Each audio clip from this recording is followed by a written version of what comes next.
Hello बच्चों, आज हम आप लोगों के लिए अरिथमेटिक प्रोग्रेशन की एक सीरीज को लेकर आए हैं। तो इसमें बच्चों हम लोग अरिथमेटिक प्रोग्रेशन को पढ़ेंगे। तो आइए देखिए, सबसे पहले समझते हैं कि अरिथमेटिक प्रोग्रेशन क्या होता है और इसके क्वेश्चंस किस तरह से आपके सीबीएसई 10th बोर्ड में पूछे जाते हैं और उनको हम लोग सॉल्व करेंगे। तो ये मैं आप लोगों के लिए एक सीरीज लेके आया हूँ अरिथमेटिक प्रोग्रेशन के लिए। तो आइए बहुत ध्यान से वीडियो को देखिए, क्वेश्चन को समझिएगा और उसको खुद से भी ट्राई करिएगा। तो आइए देखते हैं।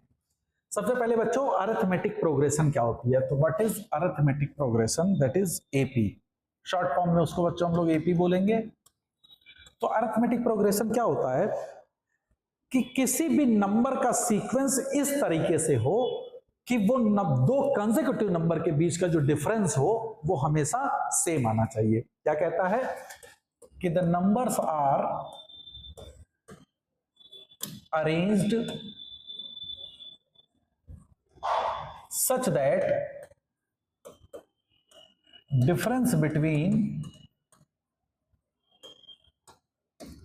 two consecutive numbers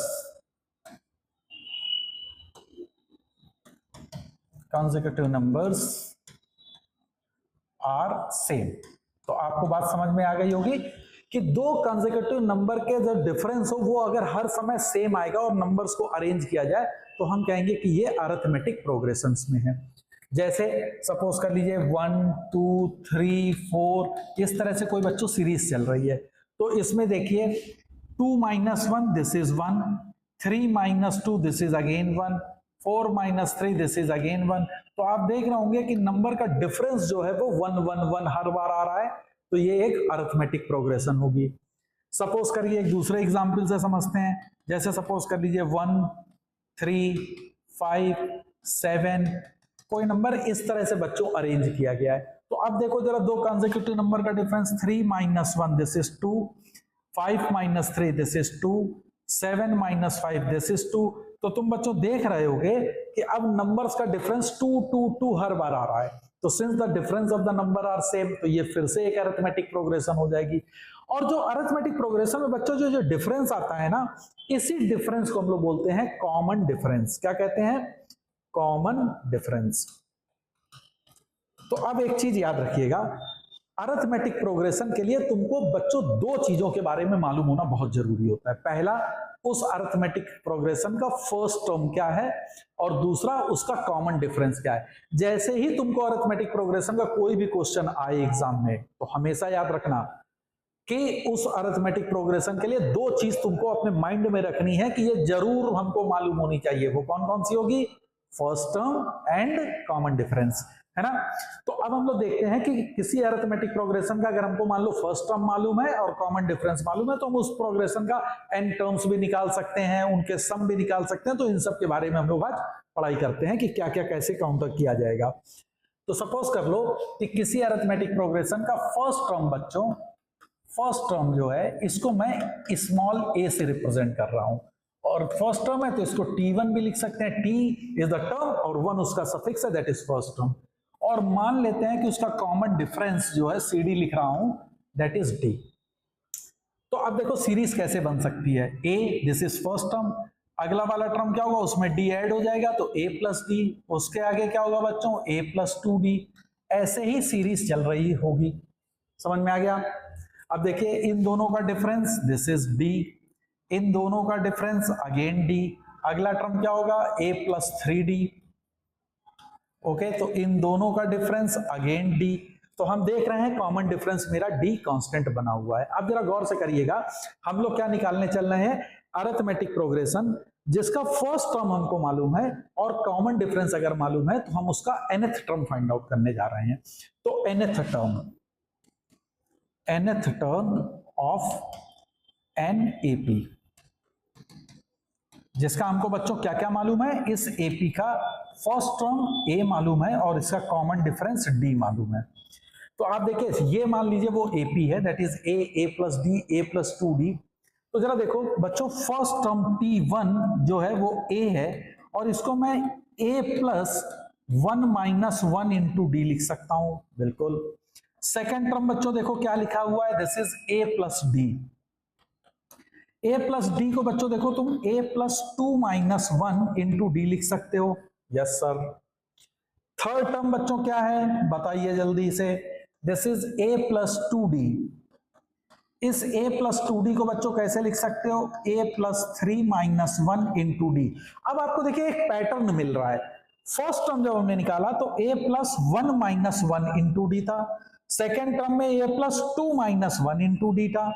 third term में a plus 3 minus 1 into D है।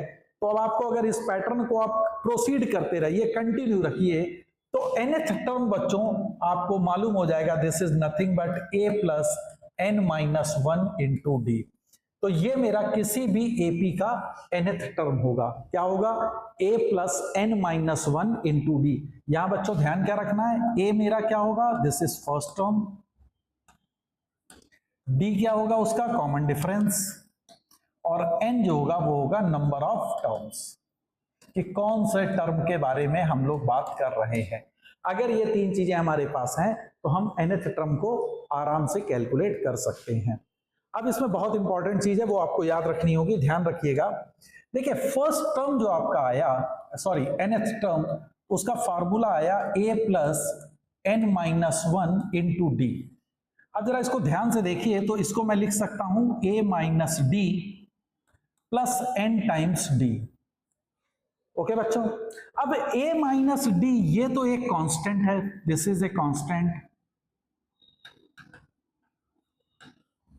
और n मेरा वेरिएबल होगा, और nth टर्म किस पे डिपेंड कर रहा है, वो इस n पे। और अगर देखिए तो ये nth टर्म जो है वो n के साथ लीनियरली वेरी कर रहा है ना, लीनियरली वेरी कर रहा है, मतलब कि nth टर्म में n की पावर कितनी है, 1 है। तो इसको अगर हम जनरलाइज्ड लिखें तो हम ऐसे भी लिख सकते हैं कि tn is equal to an plus b। तो हमेशा बच्चों आप याद रखिएगा कि अगर किसी भी सीरीज का, याद रखिएगा this is very very important, very important, कि अगर किसी भी सीरीज का nth term an plus b के फॉर्म में है तो ये हमेशा आपकी अरिथमेटिक प्रोग्रेशन ही देगा। अब इसमें याद रखिएगा जो n का कोफिशिएंट होता है, an का कोफिशिएंट, वो देखो बच्चों क्या था, n का कोफिशिएंट कॉमन डिफरेंस, तो वो उस सीरीज का कॉमन डिफरेंस होगा। और जो b होगा, इस b को a के साथ अगर आप ऐड कर दें, यानी a प्लस b दोनों कोफिशिएंट को ऐड करें तो ये फर्स्ट टर्म देगा। मेरे ख्याल से आपको ये बात समझ में आई होगी। जैसे सपोज करो आपको क्वेश्चन उसने दिया, इसको क्वेश्चन से समझो, क्वेश्चन उसने दिया कि कोई एक सीक्वेंस है, उसने नहीं कहा कि ये सीक्वेंस एपी में है, उसने कहा कोई एक सीक्वेंस है, उस सीक्वेंस का nth टर्म जो है, मान लो nth term of A sequence is 3n plus 4। ये आपको क्वेश्चन में दे दिया गया कि nth term of the sequence is 3n plus 4। तो अब आपसे पूछ सकता है कि बताइए क्या ये एपी है, अगर एपी है तो इसका कॉमन डिफरेंस क्या है और इसका फर्स्ट टर्म क्या होगा। तो आप सीधे सीधे कहेंगे कि चूंकि nth टर्म n के साथ लीनियरली वेरी कर रहा है तो ये एक एपी ही होगा। n का कोफिशिएंट बच्चों इसमें क्या है, 3, तो ये 3 कॉमन डिफरेंस होगा उस एपी का, और इन दोनों कोफिशिएंट को ऐड करिए, 3 प्लस 4 दैट इज 7, तो 7 उसका फर्स्ट टर्म होगा। तो फर्स्ट टर्म कितना हो जाएगा, 7। तो देखो अब इसमें अगर हम लोग 1 वैल्यू पुट करें तो t1, n की वैल्यू बच्चों 1 पुट करिए तो 3 प्लस 4 दैट इज 7, जो कि मेरा फर्स्ट टर्म हम ऑलरेडी निकाल चुके थे। Now put n is equal to 2, तो n की वैल्यू बच्चों जैसे ही 2 पुट करोगे तो कितना हो जाएगा, 3 into 2 6 plus 4, 3 into 2 plus 6, 6 plus 4 this is 10, और t3 अगर आप निकालते हैं तो n की वैल्यू 3 रखी है, तो 3 into 3 that is 9 plus 4 that is 13। अब आप देखिए इसका और इसका डिफरेंस कितना है बच्चों, 3, इन दोनों का डिफरेंस कितना है, 3, जो कि ऑलरेडी आपने बता रखा था कि कॉमन डिफरेंस 3 होगा, और ये एक एपी बना रही है। तो याद रखिएगा ये बहुत इंपॉर्टेंट कॉन्सेप्ट है कि अगर किसी सीक्वेंस का nth टर्म n के साथ लीनियरली वेरी करेगा तो वो एपी ही बना रही होगी, और n का जो कोफिशिएंट होगा वो उसका कॉमन डिफरेंस होगा, और दोनों कोफिशिएंट का सम जो होता है वो उसका फर्स्ट टर्म को रिप्रेजेंट करता है। तो आई होप nth टर्म के बारे में आपको पता चला होगा। अब हम लोग बात करते हैं कि अगर ये nth टर्म हमको मालूम हो जाए तो n टर्म जब हमको मिल जाएंगे तो उनका सम हम लोग कैसे फाइंड आउट करेंगे। तो sum of n terms of an AP, sum of n terms of an AP. अब मान लो इसको मैं एस एन से रिप्रेजेंट कर रहा हूं, that is a plus D plus A plus 2d, ये बच्चों एपी हो जाएगी, प्लस ऐसे ही चलती जाएगी। एक टर्म होगा A plus N minus 3 into D plus A plus N minus 2 into D plus A plus N minus 1 into D, ये nth टर्म होगा। अब आप देखिए, अगर गौर से ध्यान दीजिएगा तो ये फर्स्ट टर्म का सम, लास्ट वाले टर्म का सम, अगर बच्चों इसको देखो तो इस a को a plus N minus 1 into D के साथ अगर तुम ऐड करोगे तो this is nothing but it is 2a plus N minus 1 into D होगा। अब आप सेकेंड टर्म को लीजिए और एंड से सेकेंड टर्म को लीजिए, मतलब this term and this term. अगर इनको बच्चों तुम ऐड करो तो देखो तुमको क्या मिलेगा, a plus D plus A plus N minus 2 into D. अगर इनको बच्चों तुम ऐड करोगे तो तुमको फिर से मिलेगा 2a plus N minus 1 into D.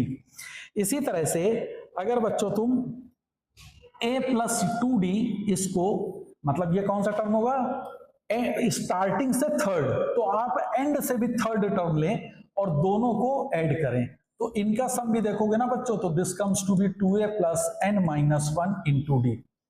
तो आप अगर देख रहे होंगे कि अगर हम इक्वी डिस्टेंस टर्म को एपी का ऐड करें, इक्वी डिस्टेंस का मतलब क्या होगा, जितना शुरू से है वही टर्म मेरा लास्ट से होगा। मतलब इधर से पहला तो उधर से लास्ट, फिर इधर से सेकंड तो लास्ट से सेकंड, इधर से थर्ड मतलब स्टार्टिंग से थर्ड तो लास्ट से थर्ड, तो ये इक्वी डिस्टेंस टर्म्स कहलाएंगे। तो किसी भी एपी में, ये भी बहुत इंपॉर्टेंट पॉइंट है कि किसी भी एपी में इक्वी डिस्टेंस टर्म का सम जो होता है वो हमेशा सेम होता है। तो वो कितनी वैल्यू आ रही है बच्चों, 2a plus N minus 1 into D. अच्छा अब एक बात बताइए, इसमें टोटल नंबर ऑफ टर्म्स कितने थे, n थे, करेक्ट। और दो दो टर्म का सम हम लोग देख रहे हैं, तो वो हर दो दो टर्म का सम हो रहा 2a plus N minus 1 into D, 2a plus N minus 1 into D. यानी कितने कपल ऐसे बन गए, दो दो अगर ले रहे हैं, n अगर नंबर टोटल है तो टोटल कपल कितने बन के आएंगे, n/2, और हर इस n/2 पे वैल्यू कितनी है, 2a plus N minus 1 into D. तो इसका सम कितना हो जाएगा बच्चों, ऑब्वियसली एक का सम है 2a plus N minus 1 into D, और इसका मल्टीप्लाई चूंकि कितने ऐसे कपल हैं, n/2, तो this is nothing but it is the sum of n terms of an AP. This is n/2 into 2a plus N minus 1 into D. इसको थोड़ा सा और अगर आप रीअरेंज करो तो दिस इज n/2। अब देखिए इस 2a को मैं लिख सकता हूं a plus N minus 1 into D, a plus N minus 1 into D. अब देखिए ये क्या है, nth टर्म, और ये मेरा फर्स्ट टर्म, तो हम इसको ऐसे भी लिख सकते हैं n/2 t1 plus tn, that is the first term plus last term, तो ये भी हमको देगा। इसी को मैं लिख सकता हूं t2 plus tn minus 1, second term from start and second term from the end, क्योंकि उनका सम भी सेम ही आएगा। तो n टर्म का सम के बारे में अगर बात करी जाए तो आपको ये मालूम हो गया कि n टर्म का सम जो होगा वो हमेशा होगा n/2 plus 2a plus N minus 1 into D. तो आई होप आपको sum of n terms of an AP के बारे में मालूम चला। अब इसमें भी एक बहुत इंपॉर्टेंट कॉन्सेप्ट है, इसको समझते हैं। Sn आपका आया था n/2 into 2a plus N minus 1 into D, ये आया था बच्चों। इसको देखिए अगर हम n से अंदर मल्टीप्लाई कर दें तो ये हो जाएगा an plus n/2 into D into N minus 1। This can be written as an plus, अब देखिए अंदर मल्टीप्लाई होगा तो बच्चों हो जाएगा n² d/2 minus d/2 into n। तो ये बनेगा बच्चों Sn is nothing but n² d/2 plus a minus d/2 times of n। तो अब आप देख रहे होगे कि जो nth टर्म है, nth टर्म का जो सॉरी एन टर्म का जो सम है वो एन पे कैसे डिपेंड कर रहा है, क्वाड्रेटिकली डिपेंड कर रहा है ना। तो अगर किसी भी सीक्वेंस का N term A N square plus B N है, याद रखिएगा इसमें कोई भी कांस्टेंट टर्म नहीं होना चाहिए, एन के टर्म होंगे। अगर इस तरीके का सीक्वेंस का सम है तो वो सीक्वेंस जो होगी वो 100% एपी ही होगी। याद रखिएगा अगर एन टर्म का sum A N square plus B N के फॉर्म में लिखा है तो वो सीक्वेंस एपी होगी। लेकिन अगर यही सीक्वेंस बच्चों इस तरीके से आ जाए कि S N is A N square plus B N plus C, तो ये अगर पूछा जाए क्या ये सीक्वेंस एपी में है, तो ये एपी में नहीं होगा।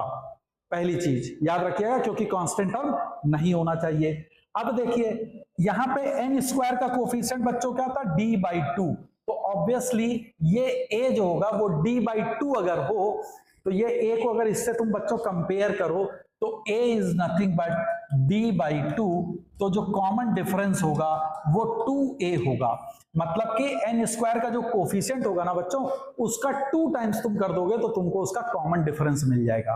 ओके, पहली चीज बहुत इंपॉर्टेंट। और दूसरी चीज देखिए a minus D by to किसके बराबर है, b के बराबर है, तो b बराबर है a minus D by to, और d बाई टू बच्चों क्या था, दिस इज a था, तो a की वैल्यू जो हो जाएगी वो a प्लस बी हो जाएगी। मतलब अगर इन दोनों कोफिशिएंट को ऐड कर दोगे तो तुमको फर्स्ट टर्म उस AP का मिल जाएगा। तो मेरे ख्याल से इस कॉन्सेप्ट को आप समझ में आया होगा। तो देखिए एक क्वेश्चन से हम लोग समझें कि सपोज करो कि तुमको कहा जाए कि किसी AP का एन टर्म का सम जो है वो 3n स्क्वायर प्लस 5n है, तो बताइए वो AP का फर्स्ट टर्म और कॉमन डिफरेंस क्या होगा। तो देखते ही n स्क्वायर का कोफिशिएंट बच्चों क्या है 3, तो what would be the common difference, common difference is nothing but it is 6। इन दोनों कोफिशिएंट को ऐड करिए 3 प्लस 5, तो फर्स्ट टर्म कितना होगा 5। तो आपको पता चल गया कि सर वो AP का फर्स्ट टर्म 5 होगा और कॉमन डिफरेंस 3 होगा, सॉरी 6 होगा। तो आप आराम से बता सकते हैं इस फार्मूले का यूज करते हुए। तो आगे हम लोग अगले वीडियो में इसको इनकी प्रॉपर्टीज AP की क्या क्या होती हैं उसके बारे में बात करेंगे। तो इसी तरह से वीडियो को देखिए और AP के अपने कॉन्सेप्ट को क्लियर करिए। Thank you.